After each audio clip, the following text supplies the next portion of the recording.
मैं हाँ सिस्टर कामरान एजाज। अगर तुहाडा कोई भी इमिग्रेशन मसला है, human rights applications, 7 year child applications, stateless applications या ईए एप्लीकेशंस, तुसी हुण ही मेरे नाल राबता करो 075 01 01 01 01।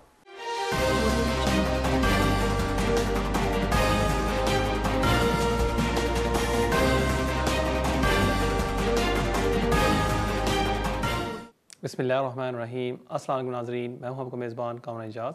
इस शो में आपके लाइव फ़ोन कॉल लेता हूं। अगर आपका भी इमिग्रेशन का मसला है, आप भी फ़ोन करके इस प्रोग्राम में हिस्सा ले सकते हैं।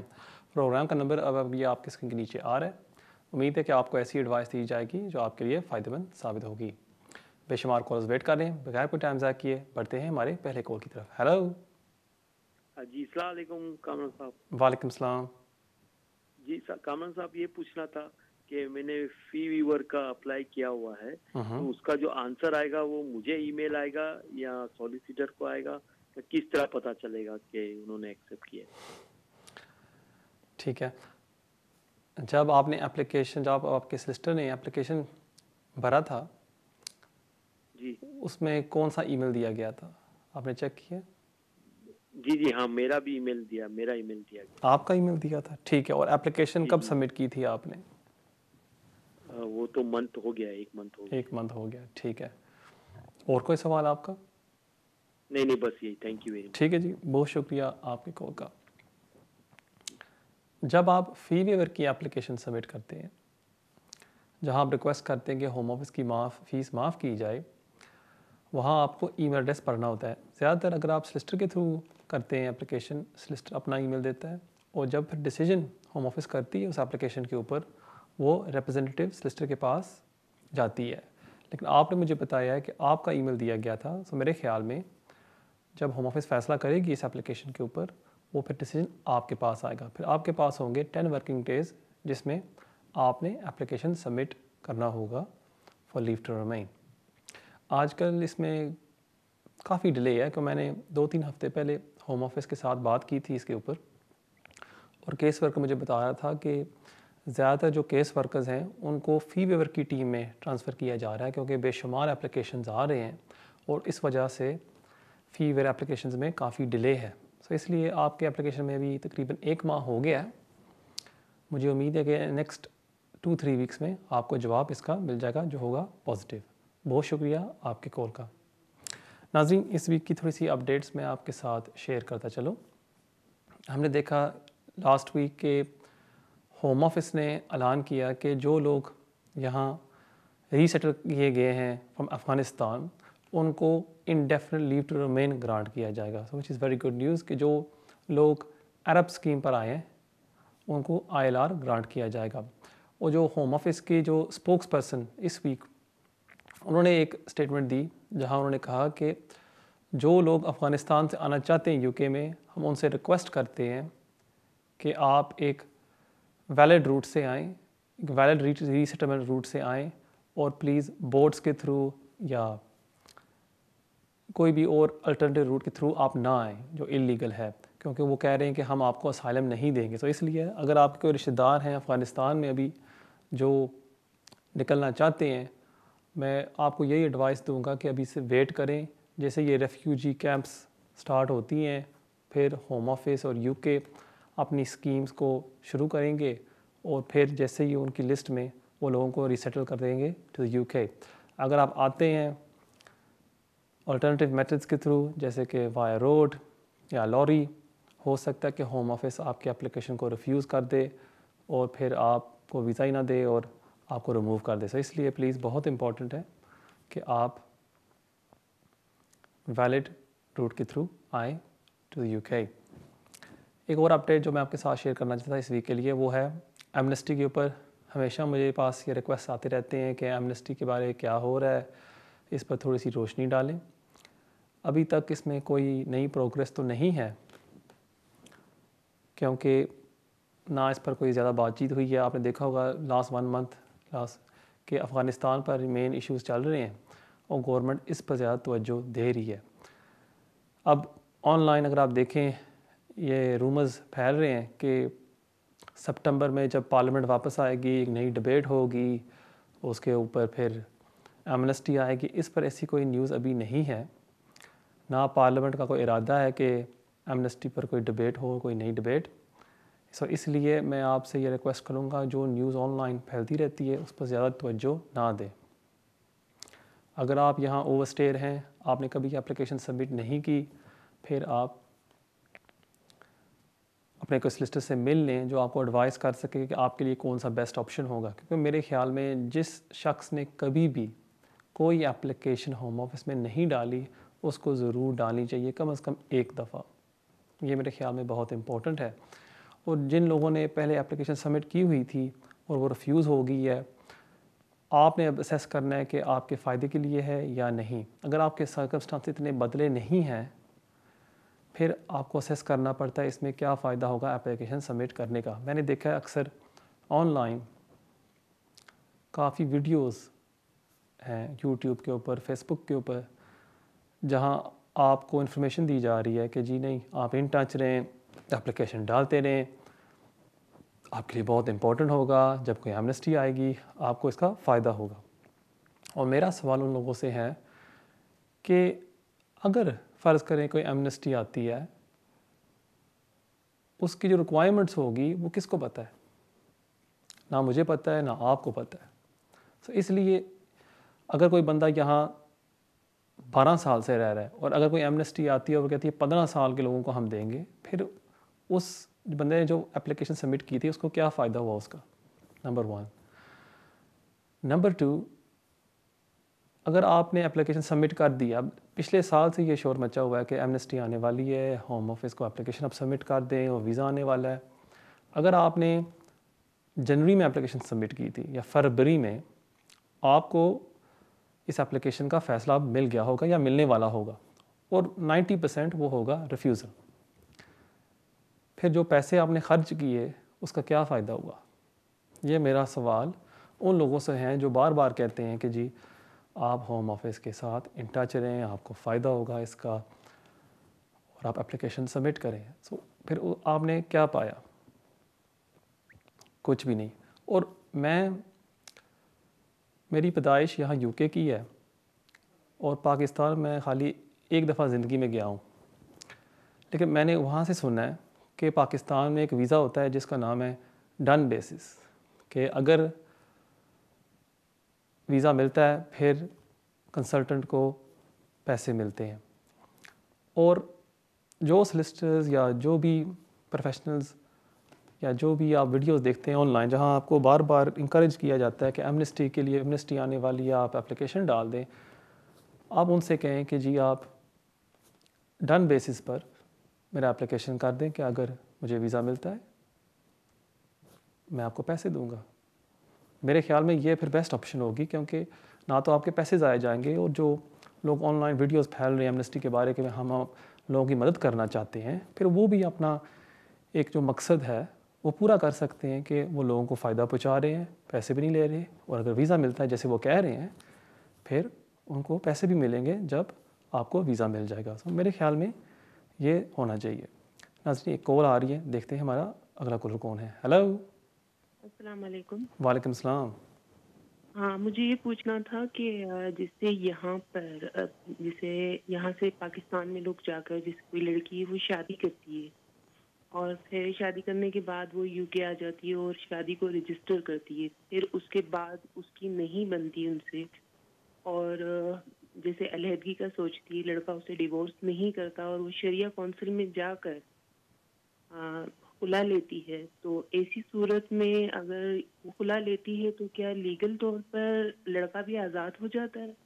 जैसे यहाँ तो एक ही शादी की गुंजाइश है। अब ये मेरे भाई के साथ हुआ, उसकी वाइफ ने जो है इस तरह से खुला तो ले ली, लेकिन जैसे बाकायदा कानूनी तौर पर तलाक नहीं ली। वो कहती है तलाक हो गई है, कोई ज़रूरत नहीं है सब। भाई मेरे पाकिस्तान में है। ठीक है। सो भाई आपने शादी की एक लड़की जी, के साथ, करेक्ट? शादी बाकायदा हुई, रजिस्टर किया उन्होंने, वो यहाँ ठीक है, आए रहे। ठीक है। मैं देता हूँ आपके सवाल का जो। एक और बात ये है कि फिर असल में मेरे भाई के और उनके कज़न के दरमियान कुछ मसला हो गया था, तो यानी उसने कोई अटैक किया था मेरे भाई के ऊपर। ठीक वो है। इनमें असल में इसी बात पर जो है ज़रा नाराज़गी हो गई थी। ठीक है। भाई अच्छा, फिर भाई ने जब इसके बाद असाइलम केस किया तो उसे रिफ्यूज़ल आया, लेकिन उसके वकील ने उसे बताया नहीं था। 14 दिन थे और अभी तक वो ये नहीं बता रहा। वो कह रहा है मुझे इमिग्रेशन ऑफिसर ने ये कहा था कि आप 12 महीने के बाद अप्लाई कर सकते हैं। अब वो ये जानना चाह रहा है कि वो कितने अरसे तक बैन है, किस तरह से मालूम करे, ये उसको समझ नहीं आ रही। नहीं, मुझे ये बात बताएं कि आपने कहा कि आपके भाई ने असाइलम क्लेम किया था, वो इन जी ज़्यादातर इन कंट्री किया होगा, कि आउट कंट्री तो आप नहीं कर सकते असाइलम। जी बिल्कुल, क्योंकि उसकी ससुराल में जो उसकी नहीं, सो वाइफ यूके, की आपका कजन भाई से यूके उसकी में था लड़ाई जब हुई उसने ना। असाइलम क्लेम किया था? हेलो? जी नहीं सुन रहे। जब आपके मैं भाई कह ने रही हूँ असाइलम क्लेम किया था वो यूके में था? जी वो यूके में था। ठीक है, उसको रिफ्यूज़ल ये मिला? उसे धमकी मिली थी ना सामने से, वो जो लड़की है ना उसके मामू ने धमकी दी थी, तो फिर इसलिए वो कह रहा था ये नहीं बताना मेरे बेटे ने नहीं, अटैक आप, किया है। मैं समझ गया हूँ आपकी बात। मेरा सवाल जी आपसे है कि अभी आपका भाई कहाँ है, पाकिस्तान में या यूके में? अब पाकिस्तान में है। वो यही चाहता है कि मैं कितने अरसे के लिए बैन हूँ, मैं दोबारा ठीक अप्लाई है। कर सकता हूँ या नहीं किसी। ठीक है, जी मैं देता हूँ आपके सवाल का जवाब। बहुत शुक्रिया थैंक यू। आपके कॉल का। जहाँ तक आपका ये पहला सवाल है कि खुला ले ली है और अगर वो वैलिड है या नहीं, अब बेस्ट चीज़ ये होगी कि अगर आप शरिया काउंसिल से कंफर्मेशन ले लें कि यूके लॉ के तहत अगर वो वैलिड है या नहीं, वो आपको इस पर बारे में बता सकते हैं। वैसे ये होता है कि अगर आपकी शादी को 1 साल से कम हुआ है, आप अनलमेंट के लिए अप्लाई कर सकते हैं।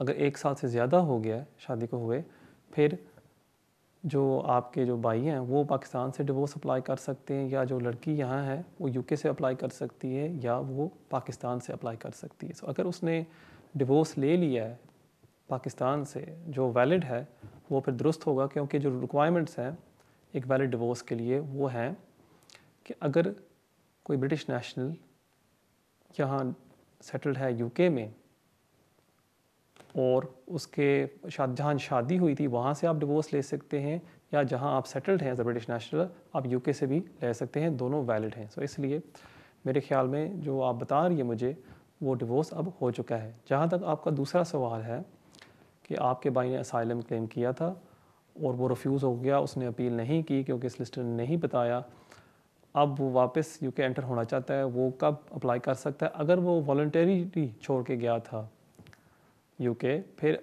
1 साल बाद वो अप्लाई कर सकता है फॉर एंट्री क्लियरेंस। अब कौन सा एप्लीकेशन वो सबमिट करता है वो डिपेंड करेगा। अगर वो स्टूडेंट वीज़े के लिए अप्लाई करता है क्योंकि उसने यहाँ ओवरस्टे किया है, हो सकता है कि होम ऑफिस उसकी एप्लीकेशन को रिफ्यूज़ कर दे। और अगर वो विज़िट वीज़े के लिए भी अप्लाई करता है, उसमें भी प्रॉब्लम्स आ सकती हैं, क्योंकि उसकी जो हिस्ट्री है वो दिखाएगी होम ऑफिस को कि इस बंदे ने ओवरस्टे किया था। तो इसलिए कोई भी एप्लीकेशन सबमिट करने से पहले मैं आपसे रिक्वेस्ट करूँगा कि आपको इस लिस्ट से मिल लीजिएगा। बहुत शुक्रिया आपके कॉल का। नाजरीन, मुझे बताया जा रहा है कि ब्रेक का वक्त हो जाता है। जाने से पहले मैं आपको अपना ईमेल एड्रेस बताऊँ जो अभी आपके स्क्रीन के ऊपर आ रहा होगा कि ijaz@me.com। इसके ज़रिए आप मुझे कांटेक्ट कर सकते हैं। अगर आप मुझे मिलना चाहते हैं आप मुझे मिल भी सकते हैं। मिलते हैं ब्रेक के बाद।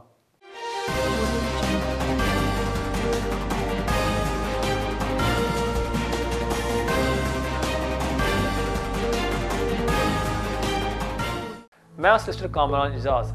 अगर ਤੁਹਾਡਾ ਕੋਈ ਵੀ ਇਮੀਗ੍ਰੇਸ਼ਨ ਮਸਲਾ ਹੈ, human rights applications, 7 year child applications, stateless applications ਜਾਂ ਈਏ ਐਪਲੀਕੇਸ਼ਨਸ, ਤੁਸੀਂ ਹੁਣ ਹੀ ਮੇਰੇ ਨਾਲ ਰਾਬਤਾ ਕਰੋ 07501010101।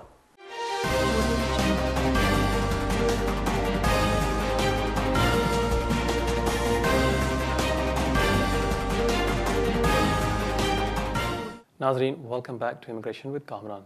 देखते हैं हमारे अगले कॉल कौन है। Hello. Hello, I'd like to ask a few questions, please, if that's okay, regarding student visa. Go for it. So my first question is someone is studying here in UK, and they've come from India. They're on a student visa at the moment, and we want to know if he can switch to a spouse visa, and if that's possible, and is it difficult, or we just want to know the procedure. And also, if he switches from student visa to spouse visa, do I need to have a full-time job to be able to support him, or like what are the requirements? And also, does he need to, after because he's from India, Right. after he switches to a spouse visa, does he need to go back to India, or do we need to go back to India to do a spouse visa, or he can switch here in the UK? Right. Any other questions? No, that's it. Thank you. Thank you very much. Thank you for your call. Regarding your first question, that someone's here on a student visa, can they switch to a spouse visa? The answer is yes, they can. They will have to give the 70-day notice to the Home Office that they intend to get married.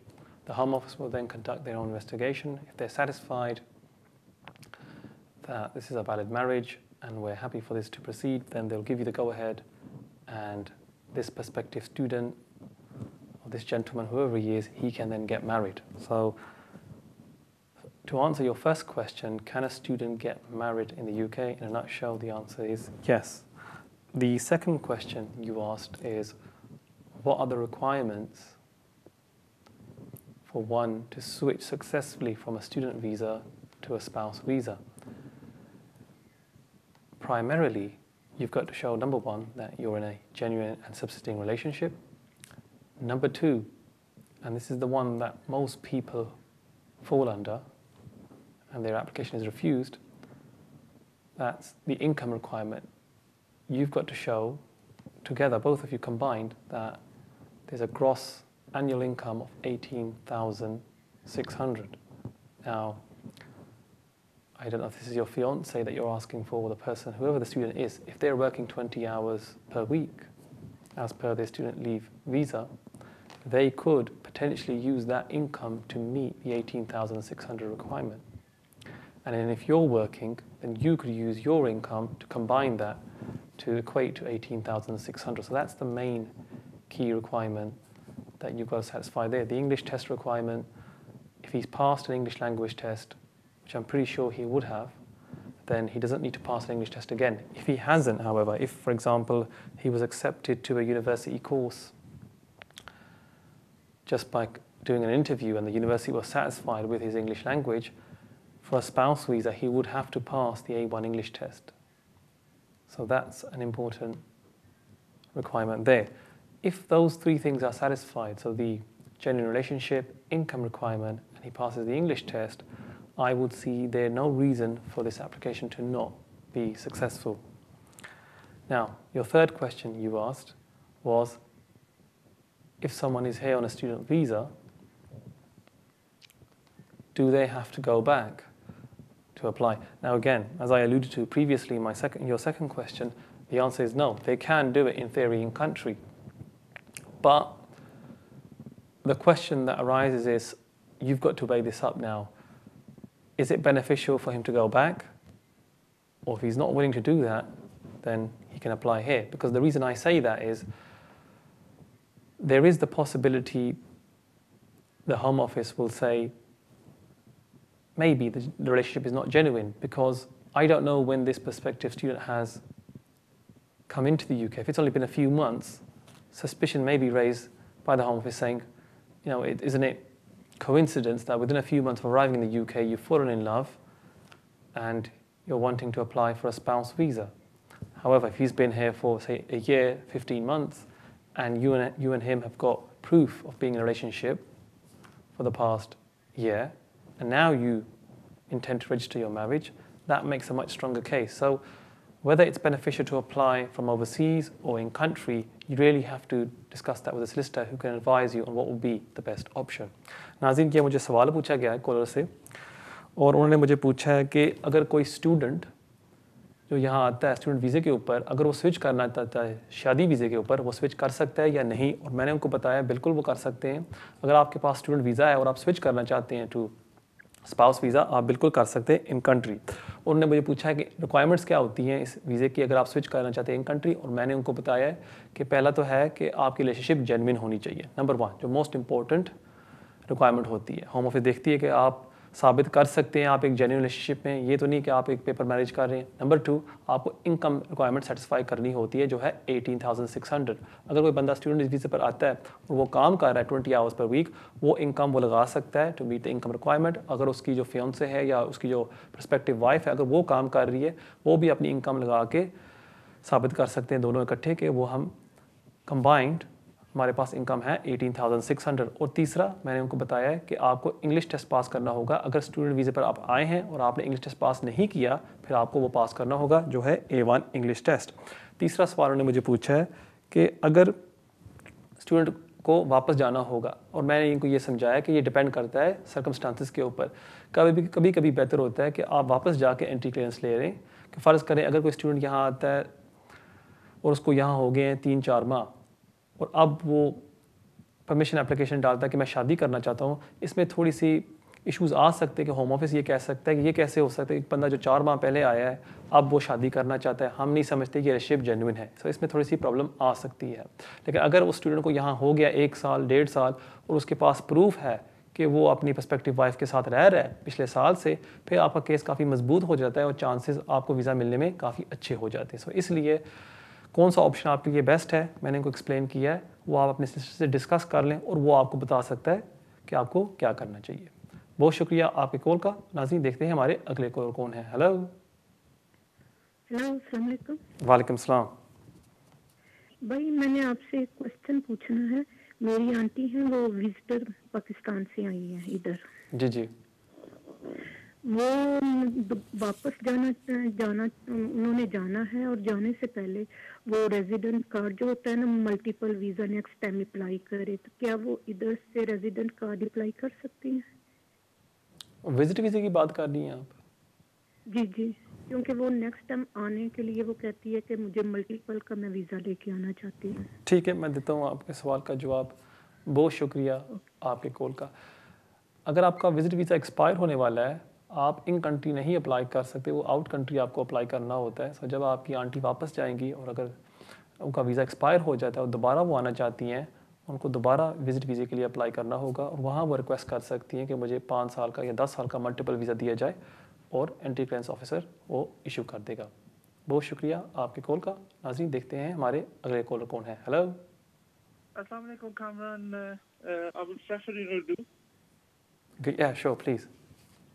Actually मुझे यहाँ पे रहते हुए almost over 18 years हो गए हैं, और मुझे 2014 में इंडेफिनिट मिला था, और मैंने उसके बाद नेशनलिटी के लिए भेजा था। जी जी। लेकिन उसमें एक पॉइंट मिस हो गया था। पॉइंट वाज दैट कि मुझे एक मरतबा ड्यू टू अ मैटर मुझे एक पुलिस का वार्निंग मिला था, कॉशनरी जिसको बोलते हैं। Right. So, Yeah.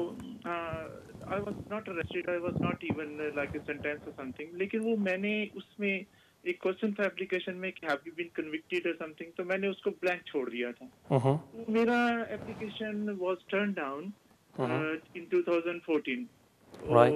उसके बाद और रिफ्यूजल में क्या लिखा था कि आपके पास एक क्वेश्चन है? हाँ जी, you try to mislead or you try to hide something. Our record says कि आपको क्वेश्चन मिली थी, ठीक है। तो मैंने उसके ऊपर रिव्यू के लिए वो एप्लीकेशन सबमिट किया, 200 समथिंग उनका। ठीक है, ये 2014 की बात कर रहे हैं, ठीक है। फिर ये वो भी उन्होंने टर्न डाउन कर दिया। लेकिन आफ्टर दैट मैंने कभी अप्लाई नहीं किया। मैंने एक सॉलिसिटर से कांटेक्ट किया, तो वो मुझे कहते हैं कि आपको जो रिफ्यूजल आया उसके ऊपर लिखा हुआ है कि आपका जो इंडेफिनिट है it's valid until 2026। Correct. If you will apply they might not accept that, और ये टर्न डाउन हो जाएगी, तो पैसे ज़ाया होंगे। नहीं, सॉरी, दोबारा दोहराएं इस बात को, क्यों रिफ्यूज होगी दोबारा? उन्होंने मुझे जो नहीं, सोलिसिटर ने आपको क्या वजह बताई, क्यों रिफ्यूज करेंगे प्लीज? उन्होंने मुझे कहा जी कि आप भेज दें, लेकिन मेरे ख्याल में मुझे ये लग रहा है कि वो रिजेक्ट कर देंगे। वजह कि आपके लेटर में भी ये लिखा हुआ है कि इट माइट एक्सेप्ट इट और maybe will refuse again. We are not sure. ठीक है, आप रहते कहाँ हैं? जी, मैं लंदन में। लंदन। ठीक है, आप ज़रूर मेरे पास आइएगा, मैं वो पढ़ना चाहूँगा वो आपका रिफ्यूज़ल। अच्छा, आपका ऑफिस लंदन में है या लंदन? जी, लंदन में। ऑन एयर मैं आपको नहीं बता सकता, आप ठीक है, ऑनलाइन that's fine, निकाल that's सकते हैं। fine, thank you so much, that's fine. बहुत Thank you. शुक्रिया। आप मुझे इसका जवाब देंगे? ज़रूर दूंगा आपको, थैंक यू सो मच, बहुत शुक्रिया आपकी कॉल का। जहाँ तक आपका सवाल है कि आपने मुझे बताया है कि 2014 में आपने नेशनलिटी के लिए अप्लाई किया और आपकी एप्लीकेशन को उन्होंने रिफ्यूज़ कर दिया क्योंकि आपने क्वेश्चन नहीं डिक्लेयर की और उस वजह से उन्होंने रिफ्यूज़ कर दिया। अब देखें, जब आपको क्वेश्चन मिलती है उसको माना जाता है जैसे एक नॉन कस्टोडियल सेंटेंस होती है और 3 साल के लिए आपकी एप्लीकेशन को वो रिफ्यूज़ कर देते हैं। जब 3 साल गुजर जाएं, अगर आप दोबारा अप्लाई करें और उस केस को सही तरह रिप्रेजेंट किया जाए, मुझे पूरी उम्मीद है कि आपको नेशनलिटी वो ग्रांट कर देंगे। जहाँ तक आपकी ILR का इशू है कि आपका जो ILR का वीज़ा है वो 2026 में एक्सपायर हो रहा है और आपने किसी से ओपिनियन लिया, उन्होंने कहा है कि शायद वो रिफ्यूज़ कर दें। देखिए, जो ILR आपका जो होता है वो कभी एक्सपायर नहीं होता। चाहे आपका जो BRP कार्ड होता है उसकी एक्सपायरी डेट ज़रूर होती है, लेकिन वो आप रीन्यू भी करवा सकते हैं जब वो एक्सपायर होने वाला होता है। तो इसलिए याद रखें, जो ILR होता है, आपका जो लीव होती है वो कभी आपकी एक्सपायर नहीं होती, बेशक आपका जो कार्ड है वो एक्सपायर हो जाता है। तो इसलिए मेरे ख्याल में जो आपने मुझे बताया है, क्योंकि 3 साल गुजर चुके हैं, अगर आप नेशनलिटी की एप्लीकेशन सबमिट करते हैं और उसको सही तरह रिप्रेजेंट किया जाता है, मुझे पूरी उम्मीद है कि आपको नेशनलिटी होम ऑफिस ग्रांट कर देगी। बहुत शुक्रिया आपके कॉल का और देखते हैं हमारे अगले कॉल कौन है। हेलो। हेलो जी, अस्सलाम वालेकुम। वालेकुम सलाम। जी, मैं यहाँ लास्ट ईयर 2020 में फरवरी में मैं आई हूँ स्पाउस वीज़ा पे। तो मैं ये पूछना चाह रही थी कि मतलब स्पाउस वीज़ा पे होने के साथ मुझे नेशनलिटी कब तक मिल जाएगी? क्या अब कोई ऐसा रूल पास हुआ है कि नेशनलिटी 10 साल बाद मिलेगी अगर बच्चा होता है या नहीं होता है खाता? तो इसका मतलब आप बताइएगा। और दूसरा मैंने ये पूछना था कि मतलब मुझे कोई अपना वीज़ा स्टेटस स्ट्रॉन्ग करने के लिए क्या मुझे यहाँ पे काम करना चाहिए या मुझे कोई टैक्स वगैरह पे करना पड़ेगा? बिकॉज मैं एक हाउस वाइफ हूँ, तो काइंडली इस बारे में आप ज़रूर गाइड कीजिए। ठीक है, जो आपके हस्बैंड है वो भी काम कर रहे हैं या नहीं कर रहे? जी जी, मेरे हस्बैंड ब्रिटिश हैं, वो यहाँ काम करते हैं। ठीक है, और उनकी एनुअल सैलरी कितनी है साल की approximately? Almost I think 19,000 something है। 19,000।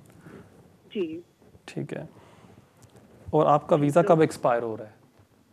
मेरा वीज़ा जो फर्स्ट मेरी एक्सटेंशन होगी वो नवंबर 2022 में, सॉरी नवंबर 22 में। जी ठीक है, मैं देता हूँ आपके सवाल का जवाब। बहुत शुक्रिया आपके कॉल का। Thank you. जहाँ तक आपका सवाल है कि आप यहाँ स्पाउस वीज़े पर आई हैं पिछले साल और अगर आपको काम करना चाहिए या नहीं, ये आपकी चॉइस है। अगर आप काम करना चाहती हैं आप कर सकती हैं, अगर आप नहीं भी करना चाहती इसमें आपके एप्लीकेशन में कोई नुकसान नहीं होगा। जब आप अप्लाई करेंगी स्पाउस वीज़े के लिए, एक्सटेंशन के लिए, आपने साबित करना होगा कि आप और आपके हस्बैंड आपस में 18,600 कमा रहे हैं। अगर आप नहीं काम कर रही, वो आपके हस्बैंड की इनकम को देखेंगे कि अगर वो 18,600 कमा रहे हैं या नहीं, और आपने मुझे बताया कि आपके हस्बैंड कमा रहे हैं 19,000। तो जब आप अप्लाई करेंगी आपको इसमें कोई प्रॉब्लम नहीं होगी। अब आपका वीज़ा एक्सपायर हो रहा है नवंबर में, इसके 6 महीने पहले आपने पे स्लिप्स लगानी होंगी साथ एप्लीकेशन के लिए, जहां वो चेक करेंगे कि आप 18,000 रिक्वायरमेंट को सेटिस्फाई कर रहे हैं या नहीं। सो अगर अभी आपके हस्बैंड की इनकम ड्रॉप हो जाती है उसमें कोई हर्ज नहीं, लेकिन जब आप अप्लाई करेंगी इन 2022 उससे 6 महीने पहले वो चेक करेंगे कि आप इनकम रिक्वायरमेंट को सेटिस्फाई कर रहे थे या नहीं। जहाँ तक आपका दूसरा सवाल था कि अगर आपको वो 10 ईयर रूट पर लगा देंगे, अगर आप इनकम रिक्वायरमेंट को सेटिस्फाई नहीं करते जब आप एप्लीकेशन को सबमिट करेंगे, फिर हो सकता है कि आपको वो 10 ईयर रूट पर लगा दें। लेकिन आप अपनी तरफ से ये कोशिश करें कि आप इनकम रिक्वायरमेंट को सेटिस्फाई कर रहे हैं और आपने जब अप्लाई करेंगे एक्सटेंशन के लिए आपने A2 इंग्लिश टेस्ट भी पास करना होगा। बहुत शुक्रिया आपके कॉल का। नाज़रीन, मुझे बताया जा रहा है कि ब्रेक का वक्त हो जाता है। मेरा ईमेल एड्रेस अभी आपकी स्क्रीन के ऊपर आ रहा होगा kejaz@me.com। इसके ज़रिए आप मुझे कांटेक्ट कर सकते हैं और अगर आप मुझे मिलना चाहते हैं आप मुझे मिल भी सकते हैं। और जो बहन भाई अभी कोशिश कर रहे हैं कॉल करने की और उनकी बारी नहीं आई, अगर आप YouTube पर जाएं अभी फौरी तौर पर YouTube पर और वहाँ टाइप करें कामरान इजाज़, वहाँ आपको मेरा YouTube चैनल नज़र आ जाएगा और आज शाम को हम ये वीडियो अपलोड करेंगे YouTube के ऊपर और वहाँ कमेंट्स में जो भी सवाल आप मुझे पूछना चाहते हैं, कोई भी सवाल आप मुझे पूछ सकते हैं और मैं आपके सवालों के जवाब दूंगा कमेंट्स में। इसलिए अगर आप ऑन एयर बात नहीं करना चाहते, आप YouTube पर जाके मुझे सवाल पूछ सकते हैं। नाज़रीन, मिलते हैं ब्रेक के बाद।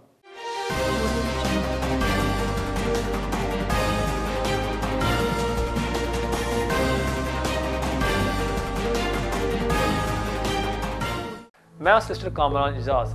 अगर तुहाडा कोई भी इमिग्रेशन मसला है, human rights applications, 7 year child applications, stateless applications या EA एप्लीकेशंस, तुसी हुण ही मेरे नाल राबता करो 075 01 01 01 01।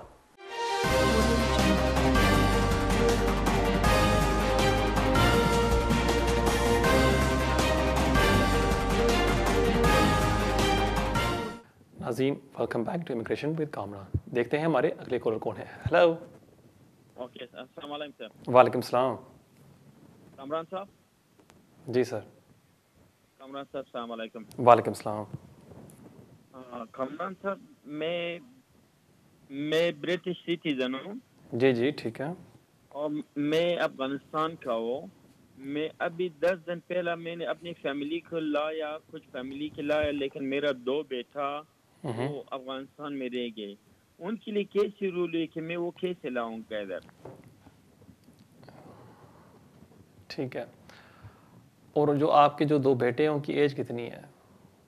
एक का 21 ईयर का है और एक का 25 है। उन्होंने शादी भी किया है, उसका 3 बच्चा बच्ची भी है। 21 और 25, ठीक है। और आपने कभी UK गवर्नमेंट के लिए काम किया था या नहीं? नहीं, उधर मैंने उधर अफगानिस्तान में तो नहीं किया था ना, कुछ भी नहीं किया था। ठीक है, मैं देता हूँ आपके सवाल का जवाब। बहुत शुक्रिया आपके कॉल का। क्योंकि आपके जो 2 बेटे हैं वो ओवर 18 है, आप उनको यहाँ UK में स्पॉन्सर नहीं कर सकते। अगर वो अंडर 18 होते फिर आप कर सकते थे। अब आपके जो 2 बच्चे हैं, अगर उनकी जान को ख़तरा है तालिबान से, फिर आप UK गवर्नमेंट है, उन्होंने एक हॉटलाइन बनाई हुई है जो आप ऑनलाइन नंबर ले सकते हैं और गवर्नमेंट को आप इतला कर सकते हैं कि जी मेरे 2 बच्चे हैं जो ओवर 18 है लेकिन उनकी जान को ख़तरा है। और फिर हो सकता है कि होम ऑफिस और UK गवर्नमेंट उनकी असाइलम एप्लीकेशन को प्रोसेस कर दे। अभी तक होम ऑफिस ने कोई ज़्यादा इन्फॉर्मेशन नहीं दी कि किस तरह जो अफ़गानिस्तान में फंसे हुए हैं जिनकी जान को ख़तरा है, हम किस तरह इन एप्लीकेशंस को डील करेंगे। जैसे ही वो न्यूज़ आती है मैं आपके साथ ज़रूर शेयर करूँगा। बहुत शुक्रिया आपके कॉल का और देखते हैं हमारे अगले कॉल कौन है। Hello hello, you live on है। अस्सलाम वालेकुम सर जी। वालेकुम सलाम। सर मैं ना जॉब का सिटीजन हूँ, मेरे पास पासपोर्ट है। हाँ जी। पुर्तगाल का। यहाँ पे इंग्लैंड में काम कर सकते हैं अभी या नहीं? ठीक है, आप अभी कहाँ हैं, पुर्तगाल में या UK में, कहाँ रहते हैं आप? अभी मैं फ्रांस में हूँ सर। फ्रांस में हो। और आप 31 दिसंबर से पहले UK एंटर हुए थे या नहीं? नहीं सर, मैं नहीं हूँ अभी तक। ओहो, आप पहली दफ़ा है सर। ठीक है, लेकिन आप दिसंबर से पहले एंटर क्यों नहीं हुए? आपके पास पासपोर्ट नहीं था उस टाइम? उस टाइम नहीं सर, 7वें महीने में आया ना मेरे पास। अच्छा, मैं समझ गया। ठीक है, मैं देता हूँ आपके सवाल का जवाब। बहुत शुक्रिया आपके कॉल का। क्योंकि अब UK यूरोप को छोड़ गया है और अभी ब्रेक्सिट हो चुका है, जो EU नेशनल्स यहाँ आना चाहते हैं वो खाली विज़िट के लिए आ सकते हैं। अगर आप यहाँ काम करना चाहते हैं, आप काम अभी नहीं कर सकते। अगर आप काम करना चाहते हैं यहाँ UK में, आपके पास एक स्पॉन्सर होना चाहिए जो आपको स्पॉन्सर करे काम करने के लिए। तो इसलिए अगर आप यहाँ काम करना चाहते हैं, आपको एक एम्प्लॉयर ढूंढना होगा जिसके पास स्पॉन्सर लाइसेंस है, वो फिर आपको स्पॉन्सर कर सकता है अनस्किल्ड वर्कर वीज़ा, फिर आप यहाँ आके काम कर सकते हैं। लेकिन वैसे आप यहाँ आके एंटर होके काम नहीं कर सकते। अगर होम ऑफिस आपको डिटेन कर देती है, वो फिर आपको रिमूव कर देगी। सो इसलिए बेस्ट ऑप्शन इज़ अब स्किल्ड वर्कर वीज़ा पर आप अप्लाई करें। बहुत शुक्रिया आपकी कॉल का और देखते हैं हमारे अगले कॉलर कौन है। हेलो। अस्सलाम वालेकुम जी। वालेकुम सलाम। कमरान साहब, मैं लिवरपूल से बोल रहा हूँ। जी जी, एक छोटा सा मेरा सवाल है। पूछो। मैं बच्चे पाकिस्तान में 2 पैदा हुए थे, एक का 4 साल, एक कोई 8 साल का है, दूसरी शादी से। ठीक है, तो 4 साल। एक साल से उनका पासपोर्ट अप्लाई किया था ब्रिटिश एम्बेसी में पाकिस्तान। जी जी, तो अभी लिवरपूल वो पासपोर्ट ऑफिस से लास्ट वीक मुझे एक लेटर आया है। जी जी, तो वो लिखते हैं your passport application is being processed. ठीक है। The documents submitted in the support of your application have been noted and are enclosed. तो मैं पूछना, मेरी रिक्वेस्ट ये है कि अभी मैं समझूं वह उनका बन गया है, बना देंगे तो मैं या कोई और अभी चेकिंग होनी है? नहीं, इसलिए ये जो लेटर इन्होंने आपको दिया है ना तो ये गुड न्यूज़ है ना तो ये बैड न्यूज़ है। ये बस आपको बता रहा है कि हम आपके एप्लीकेशन को डील कर रहे हैं, जो डॉक्यूमेंट्स आपने साथ लगाई थी वो हम आपको अब वापस कर रहे हैं और हम अपना फ़ैसला करेंगे जब आपकी टर्न आती है। तो इसलिए ना ये गुड न्यूज़ है ना ये बैड न्यूज़ है। इसका ये मतलब है कि वो आपके एप्लीकेशन को डील कर रहे हैं। अभी आपने मुझे बताया कि 1 साल हो गया है, वो है बहुत ज़्यादा टाइम। आप ये ज़रूर कर सकते हैं कि वो एक चिट्ठी लिख सकते हैं कि जी साल हो गया है, आपने मेरा एप्लीकेशन लटकाया हुआ है, प्लीज़ इसको स्पीड अप करें। ठीक है जी, बहुत शुक्रिया आपके कॉल का। देखते हैं हमारे अगले कॉलर कौन है। Hello hello hello, you live on है। Hello, good evening sir. Good evening. मैं उषा बोल रही हूँ लंदन से। जी जी, मैंने ना सर जब मैं इस कंट्री में आई थी 2011 में, जी जी, मेरे पास स्टूडेंट वीज़ा था। ठीक है। 2011 to 2012. Right. Then after that I applied for PSW. ठीक है। Then after that in 2012 same year I got married. So ठीक है, 2012 में आपने शादी कर ली। ठीक है। हाँ जी, तो पर मैंने अपने PSW पे ही थी मैं 2 साल के लिए। ठीक है। शादी मेरी 2012 में हो गई थी, तो फिर मैंने 2014 पे मैंने behalf of my husband I applied for the visa. ठीक है, स्पाउस वीज़ा पर आपने एप्लीकेशन सबमिट कर दी। वीज़ा मिला मुझे, यस 2014 में मुझे वीज़ा मिला। Then after that I applied 2016 again spouse visa. तो कुछ इश्यूज आ गए थे जिसकी वजह से उन्होंने रिफ्यूजल कर दिया था। Then I fight 4 years for my spouse visa. ठीक है, एक मिनट, मुझे लग रहा है कि आपका सवाल होगा लॉन्ग रेजिडेंस का, करेक्ट? हाँ जी सर, नहीं मुझे फिर वीज़ा मिल गया था स्पाउस वीज़ा। नहीं, वो ये मुझे पता है ये सवाल लॉन्ग रेजिडेंस पर जा रहा है, लेकिन मुझे ये बताएं पहले कि जो 4 year की फाइट हुई थी उसके बारे में थोड़ा सा बताएं। इस जंग में क्या हुआ था? उन्होंने रिफ्यूज करके आपको अपील राइट दिया, अपील डिसमिस होगी, क्या हुआ यहाँ? हाँ, अपील राइट दिया उन्होंने। देन आई फाइट, तो मैं जो उन्होंने पहले मुझे रिफ्यूज कर दिया था अपील में फर्स्ट टाइम, तो मैं फिर अपर कोर्ट में गई तो उन्होंने मेरा अप्रूव कर दिया था। मैं वहाँ से केस जीती, तो then after that they said you have to go back to the court. ठीक है, पर फर्स्ट ट्राइब्यूनल में दोबारा केस क्या रिमिट किया उन्होंने, फिर क्या हुआ? हाँ जी, फिर वहाँ से मैं जीत गई थी केस, दोबारा जीत गई। 2019 में। ठीक है। मैं 20 में मैं केस जीत गई थी। ठीक है। तो पर मुझे ना 10 साल इस ईयर मार्च में हो गए थे। तो मैंने अपने 10 years के बेस पे अप्लाई किया अभी इंडेफिनिट के। ठीक है। तो मतलब मेरा डिसीजन ठीक था कि मैंने 10 years के बेस पे, क्योंकि मुझे न्यू फाइल नहीं लगानी पड़ी, मेरी कंटिन्यू फाइल वही 2016 से चलती जा रही थी। तो विच वन आई वोन, तो ये मेरा मतलब मेरा जो मैंने केस लगाया है अभी इंडेफिनिट। आपने खुद सबमिट किया था, सॉलिसिटर के पास गई थी? मैं सॉलिसिटर के पास गई, but he didn't said anything to me, even he didn't, because मैंने इमिग्रेशन से अपना पूरा 10 years का रिकॉर्ड मंगवा के ही फाइल मैंने सबमिट करवाई। ठीक है। But solicitor he didn't check my anything. अच्छा। मतलब उन्होंने मेरा वो जो मैंने वहाँ से मंगवाए थे डॉक्यूमेंट वो भी नहीं चेक किया, but he just asked me कि जब आपने अपील किया बीच में तो आपने कोई न्यू फाइल सबमिट तो नहीं की थी? मैंने कहा नहीं, वही केस मेरा अपील चल रहा। ठीक है।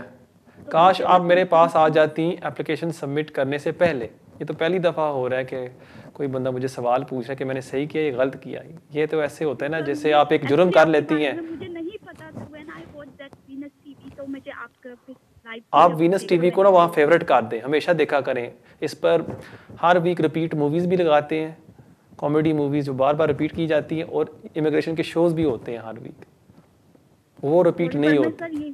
मुझे नहीं पता था एक्चुअली, मेरी फ्रेंड नहीं, मैं मजाक कर रहा हूँ आपके साथ, डोंट वरी। मैं देता हूँ आपके सवाल का जवाब। बहुत शुक्रिया आपके कॉल का। जहाँ तक आपका लॉन्ग रेजिडेंस का एप्लीकेशन है और जो आपने मुझे बताया, मुझे नहीं लगता इसमें ब्रेक हुआ है, क्योंकि आपने मुझे बताया है कि जब आपने स्विच किया था from PSW to spouse visa, आपके एप्लीकेशन को उन्होंने रिफ्यूज़ कर दिया और फिर आप अपील पर गई। तो आपकी 3C कंटिन्यू हो रही थी और वो अपील आपकी डिसमिस हो गई, लेकिन आपने परमिशन एप्लीकेशन सबमिट कर दी, वो गई to the upper tribunal. Upper tribunal ने आपके हक़ में फ़ैसला किया और केस वापस गया to the first state tribunal. इसका मतलब कि आपकी जो 3C लीव थी वो चल रही थी। उसके बाद आपने अपील जीत लिया और उसके बाद आपने एक्सटेंशन भी हासिल कर लिए हैं और आपके 10 साल पूरे हो गए। सो जहाँ तक आप मुझे बता रही हैं, मुझे नहीं लगता यहाँ कोई ब्रेक हुई है। मुझे पूरी उम्मीद है कि आपको वो ILR ग्रांट कर देंगे और उम्मीद है कि आपकी और मेरी मुलाकात होगी जब आप नेशनलिटी के लिए अप्लाई करेंगी। मैं इसमें आपकी मदद करूँगा। Thank you so much for your call. नाज़रीन, देखते हैं हमारे अगले कॉलर कौन है। हेलो, अस्सलाम वालेकुम। वालेकुम सलाम। हाँ जी, कामरान भाई ठीक है? जी शुक्र अल्लाह का, आप सुनाएं। हाँ जी, बस मैं आपसे दो ही क्वेश्चन, आपका थोड़ा सा टाइम लूँगी। इस तरह के मेरा बेटा जो है, पहले उसने एक ऑफेंस किया था, किसी को मारा था, 18 महीने की उसको सज़ा हो गई थी। मुख्तसर ये कि उन्होंने डेपुटेशन ऑर्डर दे दिए थे और वो हमने केस विन कर लिया था ट्राइब्यूनल से। ठीक है। अब उसने फिर गाड़ी मार दी। ये तो पिछले साल आपने मुझे कॉल की थी इस शो के ऊपर। जी डेफिनेटली, मुझे याद है, मैं हर कॉलर को याद रखता हूँ। ठीक है, फिर क्या हुआ अभी? इसलिए बड़ा याद रखा है, अल्लाह में आपकी जिंदगी करे, सुख से दे। अच्छा, आमीन। तो वो अब उसने गाड़ी मार दी है, उसको तकरीबन 2 साल बाद फिर उन्होंने 18 मंथ की फिर सजा दी। ठीक है। अच्छा, अब वो चला गया है, उसको अभी तक कोई डेपुटेशन ऑर्डर सर्व नहीं हुए अभी तक। 3 महीने हो गए अंदर गए हुए को, और उसको लेकिन फॉरन प्रिजन में डाल दी है। ठीक है। आया, ये मैं आपसे क्वेश्चन करती हूँ, आया फिर वो इसको डेपुटेशन ऑर्डर देंगे या अभी इसका स्टेटस क्या है? इसका इंडेफिनेट है, 30 सालों से। ठीक है। और तो आया जी बात करें। आया ये जो डेपुटेशन है देंगे या नहीं देंगे, क्योंकि अपर ट्राइब्यूनल ने कहा कि जब तक बच्चे जो हैं वो 18 के नहीं होते तो इसको मतलब इस मुल्क से ना निकाले, उसकी बीवी ब्लाइंड है। ठीक है, लेकिन इसकी एज कितनी है बेटे की आपकी? 37 ईयर्स ओल्ड है। ठीक है। 4 बच्चे हैं, छोटी बच्ची। ठीक है। और होम ऑफिस की तरफ से कोई पेपर वर्क आया है? कोई statement of additional grounds fill करें या कोई हमें कोई स्टेटमेंट दें? कुछ भी नहीं। सेंटेंस कब खत्म हो रही है इसकी? जी, इसकी सेंटेंस अगले साल मार्च में खत्म होगी। ठीक है, मैं देता हूँ आपके सवाल का जवाब। बहुत शुक्रिया आपके कॉल का। अमूमन होता ये है कि जब आपको सज़ा होती है और आपके पास 2.5 साल का वीज़ा या आपके पास इंडेफिनिट है, अगर वो 1 साल से ज़्यादा है, जैसे वो आपको सज़ा दी जाती है, होम ऑफिस आपके ख़िलाफ़ डेपुटेशन ऑर्डर इशू कर देती है। कभी कभी कोई सर्कमस्टांसिस में होम ऑफिस नहीं करती, जहाँ आप एक ममालिक से हैं जैसे सोमालिया, वहाँ आपकी जान को ख़तरा है, या अफ़गानिस्तान जैसे अभी हो रहा है, और फिर आपको वो रिमूव नहीं करते कि वो एक्सेप्ट करते हैं कि जी अगर हम आपको वापस भेजेंगे वहाँ आपकी जान को ख़तरा होगा। अब आपने मुझे बताया है कि पहले भी एक अपील हुई थी जहाँ जज ने कहा था कि आपके बेटे को डिपोर्ट ना किया जाए क्योंकि उसकी वाइफ नबीना है और उसके बच्चे भी ठीक नहीं हैं। अब हो सकता है केस वर्कर आपके बेटे के हक़ में ये फ़ैसला कर दे कि जी हम डिपोर्टेशन आपके बेटे के ख़िलाफ़ नहीं परस्यू कर रहे, और ये भी हो सकता है कि वो फ़ैसला कर दें कि जी नहीं, हम आपको दोबारा डिपोर्ट करना चाहते हैं। मेरे ख़्याल में बेस्ट चीज़ ये होगी कि आप एक फ़ौरी तौर पर एक सॉलिसिटर को इंस्ट्रक्ट कर दें जो उसके बिहाफ पर ये रिप्रेजेंटेशंस कर दे और होम ऑफिस से जानकारी कर सकता है कि अभी क्या हो रहा है। बहुत शुक्रिया आपके कॉल का। नाजरीन, ये था हमारा आखिरी कॉल आज के लिए। उम्मीद है कि आपको आज का प्रोग्राम पसंद आया होगा। हमेशा की तरह मैं आप सबसे रिक्वेस्ट करता हूँ कि प्लीज़ इस प्रोग्राम को लाइक करें, शेयर करें और सब्सक्राइब करें यूट्यूब पर। अगर आप मुझे कोई सवाल भी पूछना चाहते हैं, यूट्यूब पर जाकर आप मुझे पूछ सकते हैं कॉमेंट्स में। इंशाल्लाह ताला हमारी मुलाकात होगी अगले हफ्ते इसी टाइम 6 से लेकर 7 बजे सिर्फ और सिर्फ वीएस टीवी पर। तब तक के लिए अस्सलाम वालेकुम।